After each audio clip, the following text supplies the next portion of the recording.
প্রিয় শিক্ষার্থীবৃন্দ, আসসালামু আলাইকুম। ধামরাই সরকারি কলেজের অনলাইন ক্লাসে তোমাদের স্বাগতম। আমি আজকে ডিগ্রি প্রথম বর্ষ ব্যষ্টিক অর্থনীতির উপরে একটি ক্লাস নেব। আমাদের আজকের অধ্যায় খরচ তত্ত্ব। এটি এই অধ্যায়ের তৃতীয় ক্লাস। আমাদের আজকের টপিক মোট ব্যয়, গড় ব্যয় ও প্রান্তিক ব্যয়ের ধারণা দাও। এছাড়া আরেকটি কোশ্চেন পড়ব, গড় ও প্রান্তিক ব্যয়ের মধ্যে সম্পর্ক লিখো। আমরা প্রথমেই পড়ব মোট ব্যয়, গড় ব্যয় এবং প্রান্তিক ব্যয় কাকে বলে। আমরা এই তিনটি ধারণা প্রথমেই থিওরিটিক্যালি সংজ্ঞার মাধ্যমে বলবো এবং এরপরে সূত্র, এই তিনটি ধারণার সূত্র আমরা শিখব এবং তারপরে আমরা চিত্রের সাহায্যে এটি ব্যাখ্যা করব। প্রথমেই হচ্ছে মোট ব্যয় কাকে বলে। মোট ব্যয় কাকে বলে? কোনো নির্দিষ্ট সময় নির্দিষ্ট পরিমাণ দ্রব্য উৎপাদনের জন্য উৎপাদক উপকরণ ক্রয় ও আনুষঙ্গিক ব্যয় সহ মোট যে পরিমাণ অর্থ ব্যয় করে তাকে বলা হয় মোট ব্যয়। এবং মোট ব্যয়ের উৎপাদনের পরিমাণ যত বেশি হবে, মোট ব্যয়ের পরিমাণও তত বেশি হবে, এবং উৎপাদনের পরিমাণ যত কম হবে, মোট ব্যয়ের পরিমাণ কম হবে। অর্থাৎ মোট ব্যয় সি অথবা টিসি আমরা বলতে পারি। এটা হচ্ছে মূলত পরিমাণের অপেক্ষক। অর্থাৎ এবং পরিমাণ, উৎপাদনের পরিমাণ এবং মোট ব্যয়ের মধ্যে সম্পর্কটা হচ্ছে প্রত্যক্ষ বা সরাসরি মুখী। অর্থাৎ মোট উৎপাদনের পরিমাণ যদি বাড়ে তাহলে ব্যয় বাড়বে, এবং উৎপাদনের পরিমাণ যদি কমে তাহলে ব্যয়ের পরিমাণও কমে যাবে। এছাড়াও স্বল্পকালে আমরা জানি উৎপাদন সাধারণত দুই কালে হয়, একটি হচ্ছে স্বল্পকাল এবং আরেকটি হচ্ছে দীর্ঘকাল। স্বল্পকালে মোট ব্যয়ের দুটি অংশ থাকে, একটি হচ্ছে মোট স্থির ব্যয়, এবং আরেকটি হচ্ছে মোট পরিবর্তনশীল ব্যয়। মোট স্থির ব্যয় বা TFC, টোটাল ফিক্সড কস্ট। এই মোট স্থির ব্যয়ের সংজ্ঞা হলো উৎপাদন হোক বা না হোক, তারপরে উৎপাদনকারীকে যে ব্যয় বহন করতে হয় তাকে বলা হয় মোট, যে ব্যয় বহন করতে হয় তাকে বলা হয় মোট স্থির ব্যয়। অর্থাৎ স্থির উপকরণের জন্য যে ব্যয় হয় তাকে বলা হয় স্থির ব্যয়, এবং এটি শুধুমাত্র স্বল্পকালেই দেখা দেয়, দীর্ঘকালে কোনো স্থির ব্যয় থাকে না। আমরা কিছু উদাহরণ দিতে পারি, যেমন ভাড়া করা বিল্ডিং, যন্ত্রপাতি, স্থায়ী কর্মচারীর বেতন ইত্যাদি কিছু ব্যয় থাকে, যে ব্যয় উৎপাদনকারীকে উৎপাদন পরিচালনা করার জন্য অবশ্যই বহন করতে হয়। এই ধরনের ব্যয়কে বলা হয় মোট স্থির ব্যয়। এছাড়াও স্বল্পকালে আরেক ধরনের ব্যয়ের সম্মুখীন হতে হয়, সেটি হচ্ছে মোট পরিবর্তনীয় ব্যয়। মোট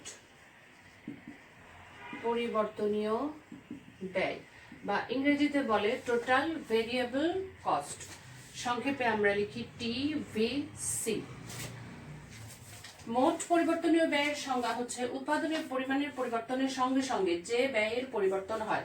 অর্থাৎ এক্ষেত্রে এই ব্যয়টি উৎপাদনের পরিমাণের সাথে পরিবর্তিত হবে।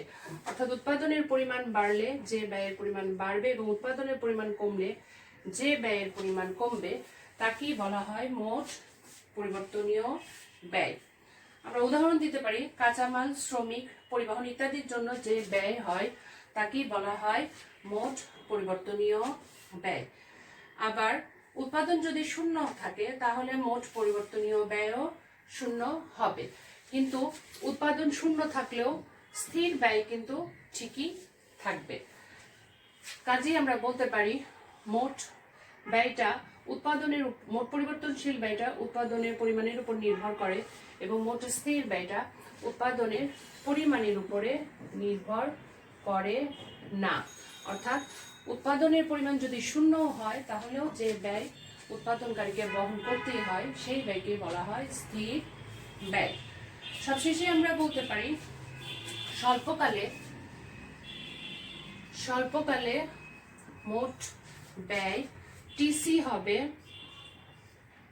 টিএফসি প্লাস টিভিসি, অর্থাৎ মোট স্থির ব্যয় এবং মোট পরিবর্তনশীল ব্যয় এই দুই ব্যয়ের সমষ্টি। এখন আমরা রেখাচিত্রের সাহায্যে মোট ব্যয় আমরা দেখাতে পারি। চিত্র যখন আমরা আঁকবো তখন আমাদের অবশ্যই খেয়াল করতে হবে আমরা ভূমি অক্ষে কি রাখবো এবং উল্লম্ব অক্ষে কি রাখবো। এবং কোনো রেখার যদি আমরা লেখচিত্র অঙ্কন করি, অর্থাৎ আমরা এখানে ব্যয় অপেক্ষকের চিত্র আঁকবো, ব্যয় অপেক্ষকটা হবে সি সমান হচ্ছে ফাংশন অফ কিউ, অর্থাৎ সি নির্ভর করে হচ্ছে কিউ এর উপরে। এখানে কিউ হচ্ছে স্বাধীন চলক এবং সি হচ্ছে অধীন চলক। যখন আমরা চিত্র আঁকবো তখন স্বাধীন চলককে সবসময় ভূমি অক্ষে রাখবো এবং অধীন চলককে আমরা সবসময় উল্লম্ব অক্ষে রাখবো। এটি হচ্ছে এক্স অক্ষ, এক্স অক্ষে আমরা কিউ এর পরিমাণ দেখাবো। আমরা এখানে দুই ধরনের মোট ব্যয় অপেক্ষক দেখাবো, এটা হচ্ছে স্বল্পকালীন মোট ব্যয় অপেক্ষক এবং আরেকটি হচ্ছে দীর্ঘকালীন মোট ব্যয় অপেক্ষক। প্রথমে আমরা আঁকবো স্বল্পকালীন মোট ব্যয় অপেক্ষক, অর্থাৎ স্বল্পকালীন টি সি, এবং আরেকটি চিত্র আমরা আঁকবো দীর্ঘকালীন টিসি।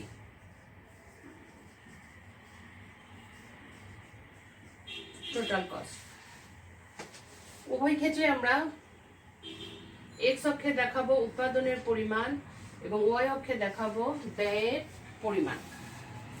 আমরা প্রথমে দীর্ঘকালীন অপেক্ষক মোট ব্যয় অপেক্ষক সাধারণত শুধুমাত্র একটি মাত্র খরচ দেখা দিবে, সেটার নাম হচ্ছে পরিবর্তনশীল খরচ। অর্থাৎ দীর্ঘকালীন অপেক্ষকে এখানে যে ব্যয়টা হবে যেটি মোট ব্যয় হবে সেটি আসলে আমরা লিখবো, সেটি আসলে টিসি যা সেটি হচ্ছে পরিবর্তনশীল টিভিসি, এবং এই রেখাটি উঠবে হচ্ছে মূল বিন্দু থেকে এস আকৃতির একটি রেখা হবে এবং রেখাটি হবে ঊর্ধ্বগামী। এটি হচ্ছে দীর্ঘকালীন টিসি বা টিভিসি। দীর্ঘকালে মোট খরচ অপেক্ষক এবং মোট পরিবর্তনশীল অপেক্ষক একই হবে। এরপর আমরা স্বল্পকালীন মোট ব্যয় অপেক্ষক যখন আঁকাবো, যেহেতু আমরা জানি স্বল্পকালীন মোট ব্যয় অপেক্ষক হচ্ছে STC, short run total cost হচ্ছে টিএফসি প্লাস টিভিসি, এই দুই ব্যয়ের সমষ্টি। কাজেই আমরা চিত্রের প্রথমে আমরা টিভিসিটা আঁকবো, এটি আঁকবো হচ্ছে এস আকৃতির টিভিসি, এটি উল্টা এস আকৃতির, এবং এরপরে আমরা টিএফসি রেখাটা আঁকবো। টিএফসি রেখা বা মোট স্থির ব্যয় রেখাটি হবে ভূমি অক্ষের সমান্তরাল। এখন এই দুইটি রেখার সমষ্টি, এই দুইটি রেখার যোগফলে হবে স্বল্পকালে মোট ব্যয় রেখা। তাহলে আমরা এই যে দূরত্বটা এ, অর্থাৎ মোট স্থির খরচ হচ্ছে ও এ পরিমাণ, এটির সাথে যোগ হবে এই টিভিসি। তাহলে আমাদের টিভিসি রেখাটা আমরা সমান্তরাল ভাবে এইভাবে আঁকবো। তাহলে এটি হবে স্বল্পকালীন এসটিসি বা স্বল্পকালীন মোট ব্যয় রেখা।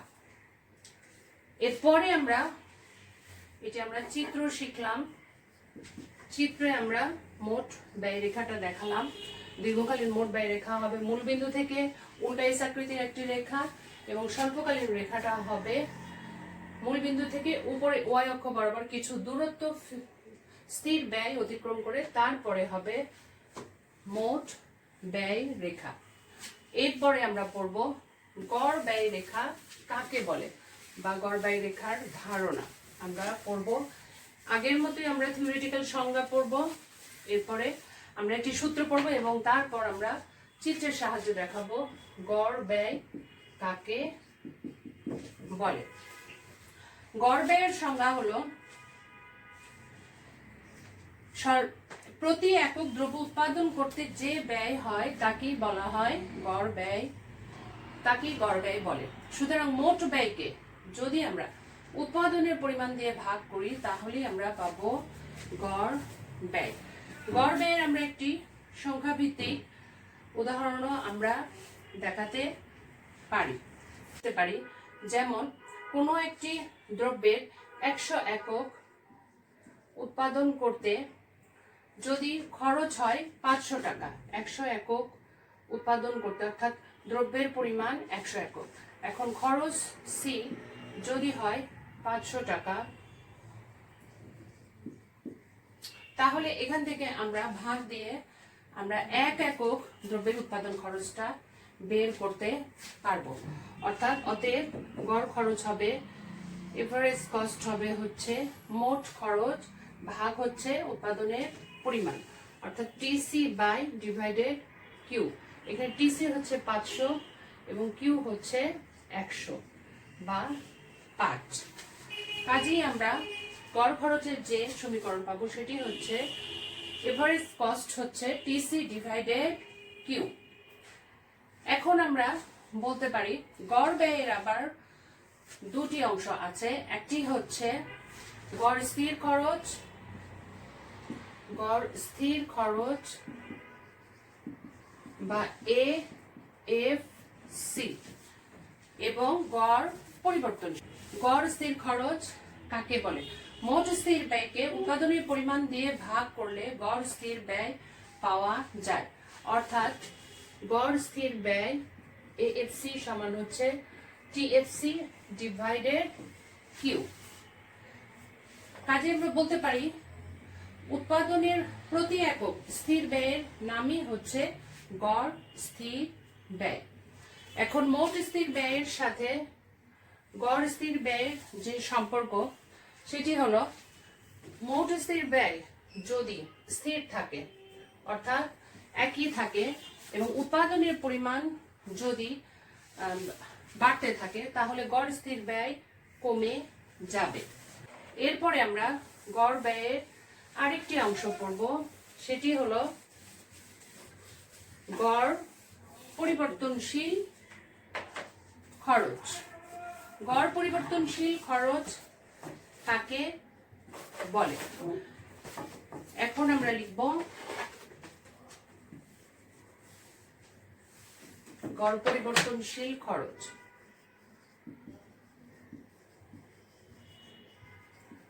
খরচ বা এভারেস্ট ভেরিয়েবল কস্ট, এটি কাকে বলে?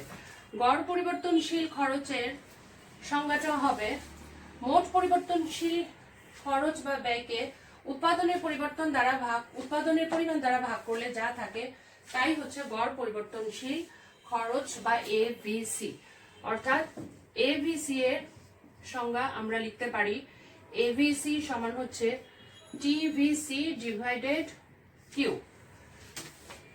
এখন আমরা যখন চিত্র আঁকবো তখন আমাদের বুঝতে হবে যে উৎপাদনের পরিমাণ যদি চিত্র, এটা আমরা সূত্র পেলাম, এরপরে আমরা যদি চিত্র আঁকি তাহলে দেখব যে আমরা আবার ভূমি অক্ষে উৎপাদনের পরিমাণ এক্স অক্ষে এবং উল্লম্ব অক্ষে ওয়াই অক্ষে নিব আমরা গড় পরিবর্তনশীল খরচ নিব বা এভিসি নিব। আমরা বলতে পারি যে উৎপাদনের পরিমাণ যতই বাড়ানো হয় এই অবস্থায় এভিসি প্রথমে হ্রাস পায় এবং এভিসি রেখাটি প্রথম দিকে নিম্নগামী হয়, কিন্তু স্বাভাবিক উৎপাদন ক্ষমতার পরবর্তী অবস্থায় এভিসি আবার বাড়তে থাকে। এই কারণে এভিসি রেখাটি এর পরবর্তীতে আবার ঊর্ধ্বগামী হবে। এই কারণে এভিসি রেখাটি প্রথমে হয় হলো অনেকটা ইউ আকৃতির, প্রথমে নিম্নগামী এবং এরপরে হয় ঊর্ধ্বগামী একটি রেখা।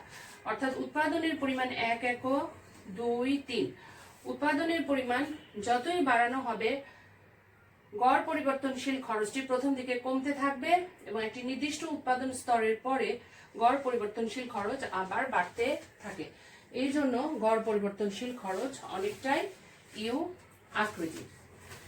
এরপরে আমরা পড়ব আমরা এখন পড়ব প্রান্তিক ব্যয় কাকে বলে।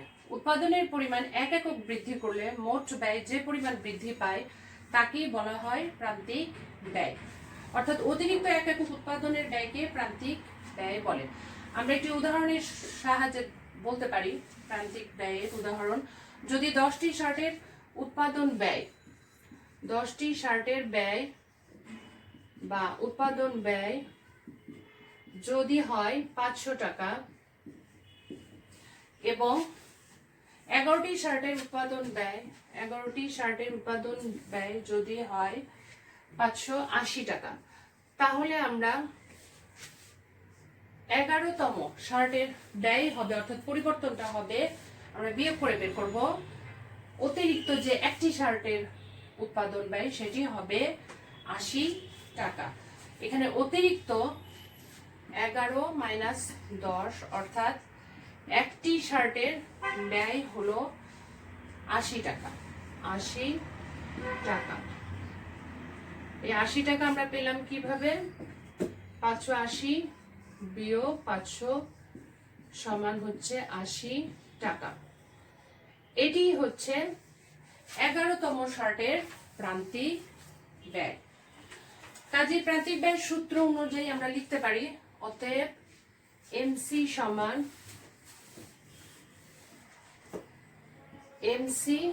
সমান হচ্ছে মোট ব্যয়ের পরিবর্তন ডিভাইডেড মোট উৎপাদনের পরিবর্তন। অর্থাৎ বাংলাতে আমরা লিখব মোট ব্যয়ের পরিবর্তন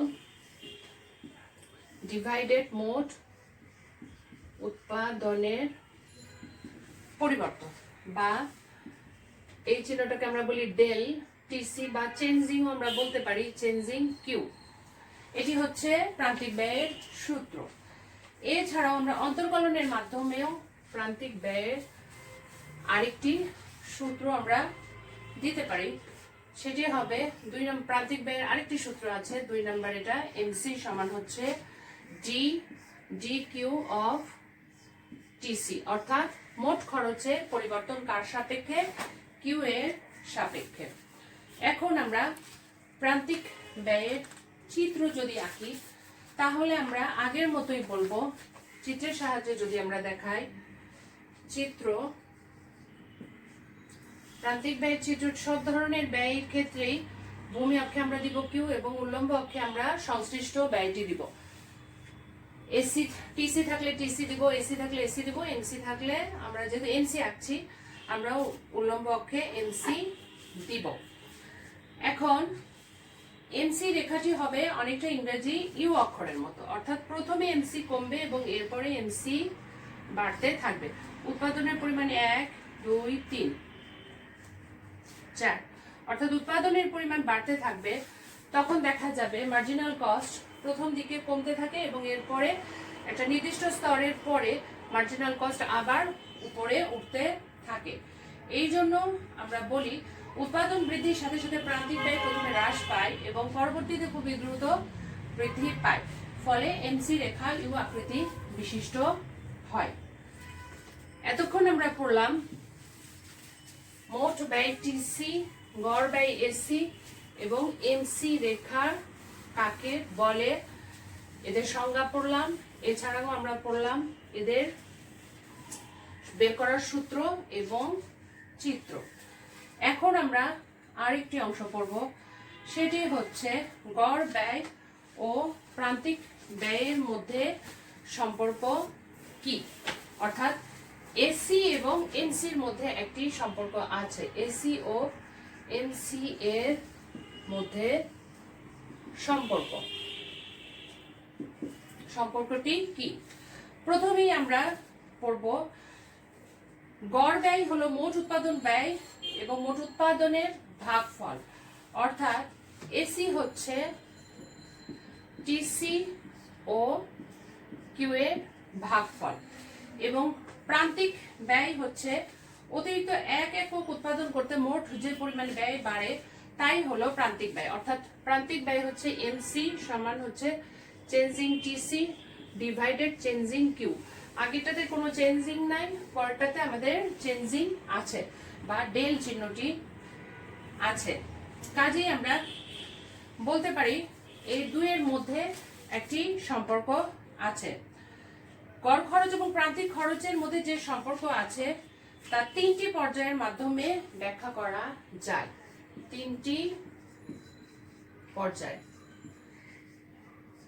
তিনটি পর্যায়ের মাধ্যমে ব্যাখ্যা করা যায় এই সম্পর্ককে।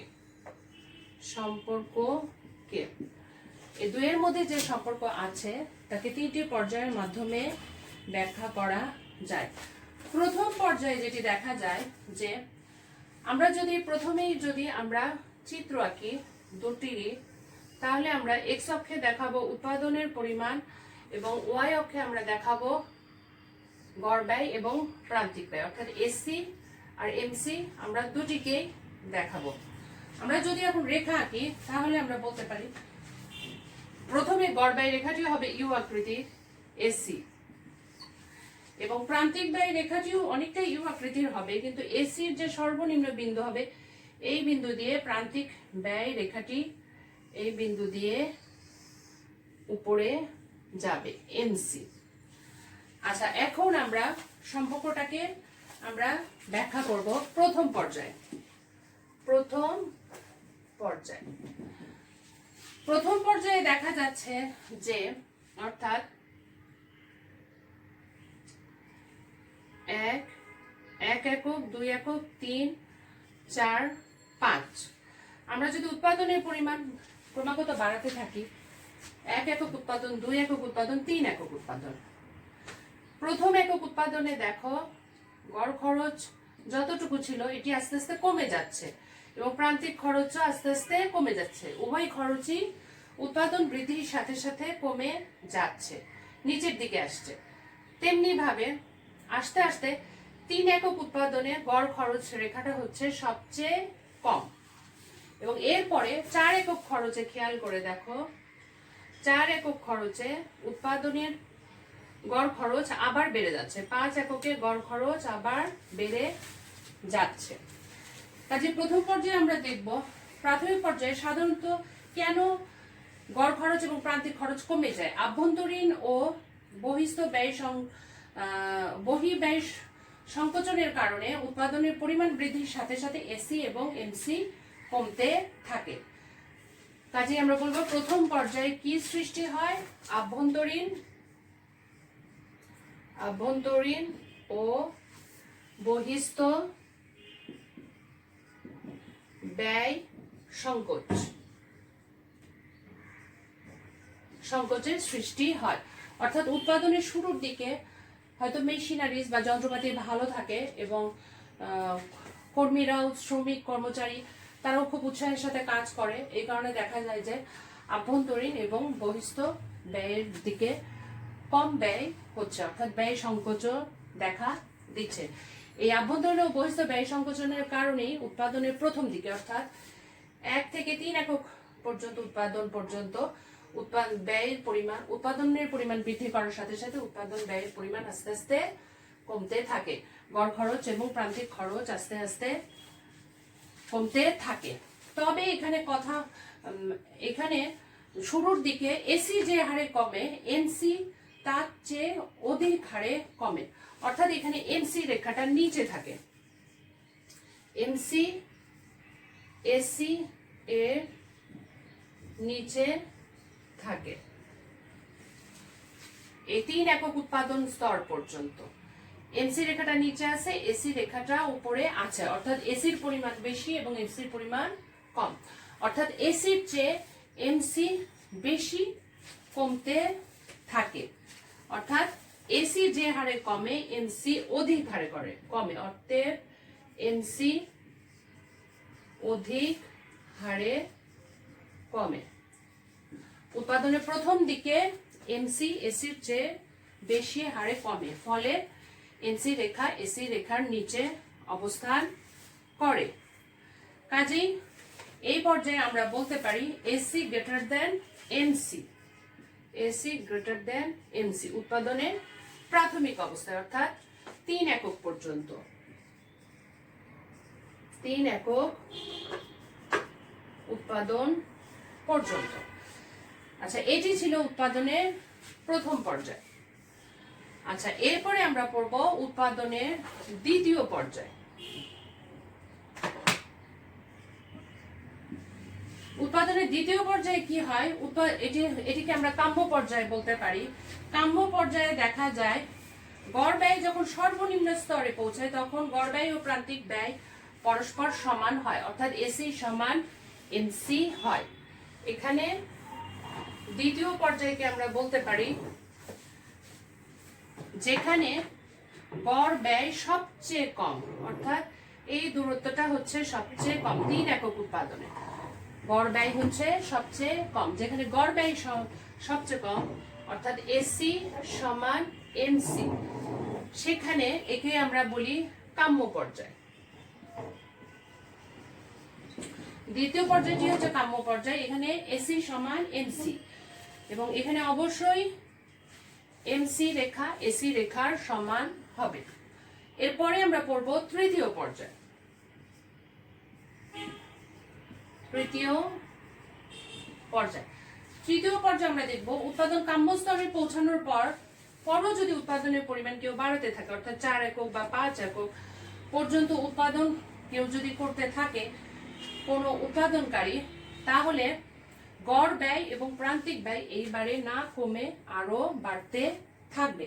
তবে গড় ব্যয়ের তুলনায় প্রান্তিক ব্যয়ের বৃদ্ধির হার এখানে বেশি হবে, অর্থাৎ তৃতীয় পর্যায়ে যদি কেউ উৎপাদন পরিচালনা করে তাহলে এমসিটা বড় হবে, এসিটা কম হবে, অর্থাৎ এমসি অর্থাৎ প্রান্তিক ব্যয় গড় ব্যয়ের তুলনায় প্রান্তিক ব্যয়ের বৃদ্ধির হারটি বেশি হবে। তাই আমরা বলতে পারি কাম্য স্তরের পর গড় ব্যয় প্রান্তিক ব্যয়ের চেয়ে কম হয়, অর্থাৎ AC MC greater than AC. এখন আমরা চিত্রে বর্ণনা দিব। চিত্রে আমরা দেখতে পাচ্ছি এসি এমসি যথাক্রমে আমরা বলবো গড় ব্যয় এবং প্রান্তিক ব্যয়।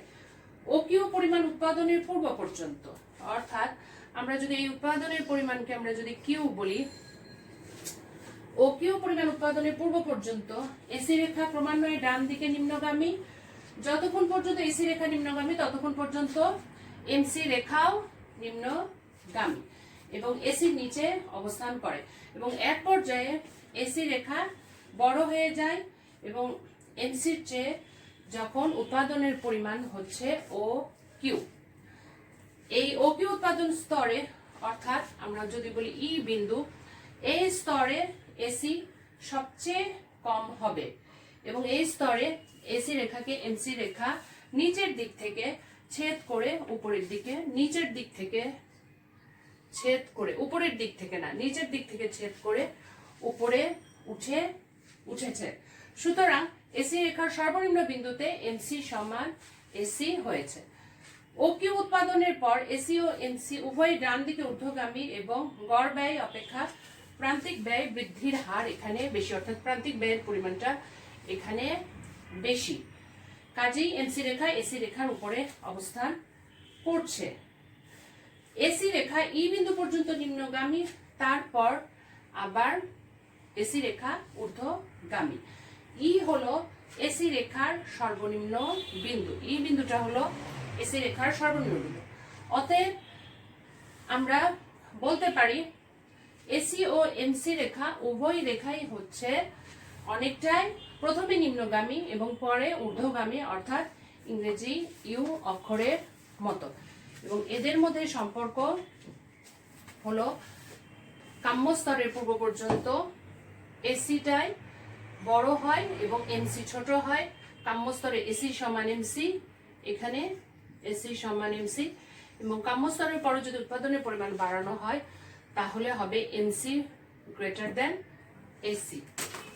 প্রিয় শিক্ষার্থীবৃন্দ, এতক্ষণ আমরা পড়লাম ব্যয়, মোট ব্যয়, গড় ব্যয়, প্রান্তিক ব্যয়ের ধারণা সম্বন্ধে বিস্তারিত পড়লাম। এছাড়াও আমরা পড়লাম গড় ব্যয় এবং প্রান্তিক ব্যয়ের মধ্যে চিত্রভিত্তিক যে সম্পর্ক সেটি পড়লাম। আশা করি ক্লাসটি তোমাদের ভালো লেগেছে। তোমাদের সকলের উজ্জ্বল ভবিষ্যৎ কামনা করে আজকের মতো এখানেই শেষ করছি। আল্লাহ হাফেজ।